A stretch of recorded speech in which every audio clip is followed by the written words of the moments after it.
क्या आपके साथ कभी ऐसा हुआ है कि आप किसी पुरानी, सुनसान जगह पर जाएं और आपको महसूस हो कि कोई अदृश्य निगाहें आपको लगातार देख रही हैं? वो एहसास जिसमें डर और जिज्ञासा दोनों मिलकर आपको अंदर तक हिला दें? आज मैं आपको 2008 की एक ऐसी घटना सुनाने जा रहा हूं जब मैं सिर्फ क्लास 6 में था और दो दोस्तों के साथ एक छोड़े हुए घर के अंदर चला गया था। उस समय हमारी उम्र बस 11-12 साल की थी।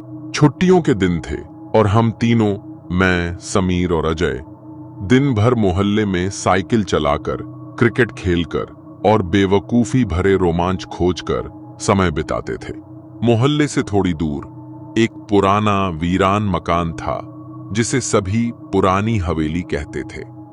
किसी को नहीं पता था कि वहां आखिरी बार कौन रहा था, लेकिन लोग कहते थे कि 50 साल से वह जगह खाली है। हवेली का बड़ा लकड़ी का दरवाजा हमेशा आधा खुला रहता था, जैसे समय के साथ उसने भी अपनी ताकत खो दी हो। बाहर की दीवारों पर बेलें और काई इतनी फैल चुकी थीं कि घर का असली रंग तक छुप चुका था। हम बच्चों के लिए यह जगह रहस्य से भरी थी। मोहल्ले के बड़े लोग वहां जाने से मना करते थे। कहते थे कि वहां अजीब आवाजें आती हैं, कभी किसी के कदमों की, कभी रोने की। हम हमेशा इन कहानियों पर हंस देते, लेकिन दिल के किसी कोने में हल्की सी जिज्ञासा भी थी। उस दिन दोपहर के करीब 4 बजे हमने तय किया कि चलो अंदर जाकर देखते हैं। दिसंबर की ठंडी हवा चल रही थी और आसमान में बादल छाए हुए थे, जिससे माहौल और भी उदास लग रहा था। हम साइकिल से हवेली के बाहर पहुंचे। गेट जंग लगा हुआ था, लेकिन खुला था। गेट के अंदर घुसते ही एक अजीब सी खामोशी महसूस हुई, जैसे बाहर की आवाजें अचानक गायब हो गई हों। मैं आगे आगे चल रहा था, समीर और अजय पीछे। हवेली का आंगन घास और सूखे पत्तों से भर चुका था। एक कोने में टूटा हुआ पानी का हैंडपंप पड़ा था और दूसरी तरफ एक पुराना बरगद का पेड़ खड़ा था, जिसकी जड़ें जमीन को चीरकर बाहर आ चुकी थीं। मुख्य दरवाजे से अंदर घुसते ही हल्की सी बासी, सीलन भरी हवा हमारे चेहरे से टकराई। कमरे में अंधेरा था, इसलिए हमने टॉर्च निकाली।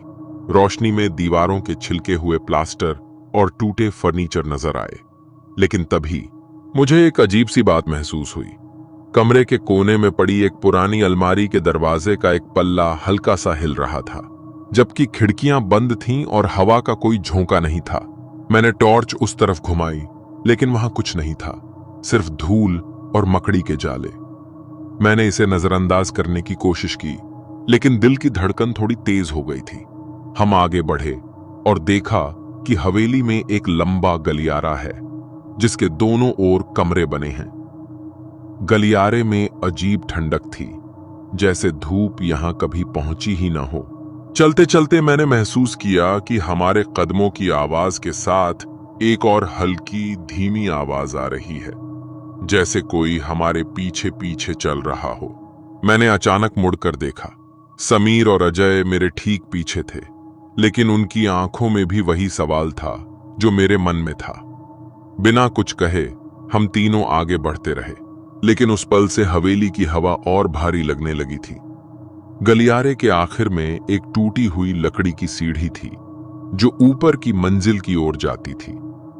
सीढ़ी के किनारों पर मोटी धूल जमी हुई थी और हर स्टेप पर चर्र चर्र की आवाज आती थी, जैसे वो कभी भी टूट सकती हो।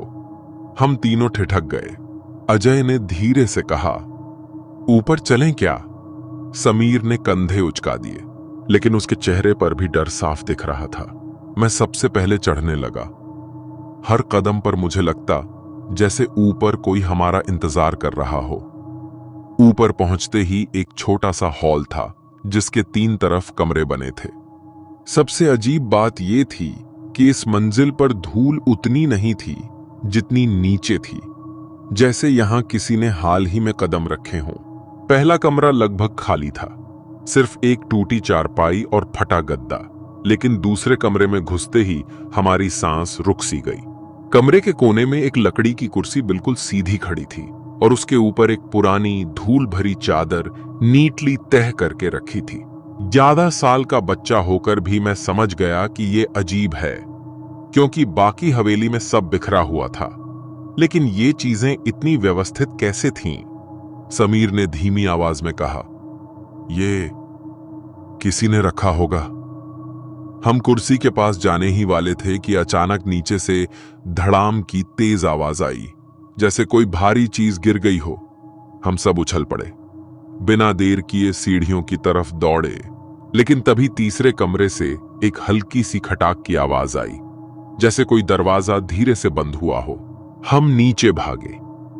आंगन में पहुंचकर देखा कि एक टूटी हुई लकड़ी की कुर्सी जमीन पर पड़ी थी। ये वही कुर्सी थी जो हमने कुछ मिनट पहले ऊपर देखी थी। ये देखकर मेरे रोंगटे खड़े हो गए। मैं बोलना चाहता था, लेकिन गला सूख चुका था। अजय ने कांपती आवाज में कहा, चलो यहां से। हम गेट की ओर भागे, लेकिन गेट जो हमने खुला छोड़ा था अब आधा बंद था। जंग लगा होने के बावजूद वो ऐसे अटका हुआ था जैसे किसी ने अंदर से पकड़ रखा हो। समीर ने जोर लगाया और आखिरकार गेट खुला। हम तीनों बिना पीछे देखे बाहर निकल गए। सड़क पर पहुंचकर ही मैंने सांस ली। लेकिन राकेश, माफ कीजिए। अजय ने अचानक पीछे मुड़कर देखा और ठिठक गया। मैंने उससे पूछा, क्या हुआ? उसने बस इतना कहा, खिड़की में कोई खड़ा था। उसकी आवाज इतनी धीमी थी कि मैं सोच भी नहीं पाया कि वो मजाक कर रहा है या सच।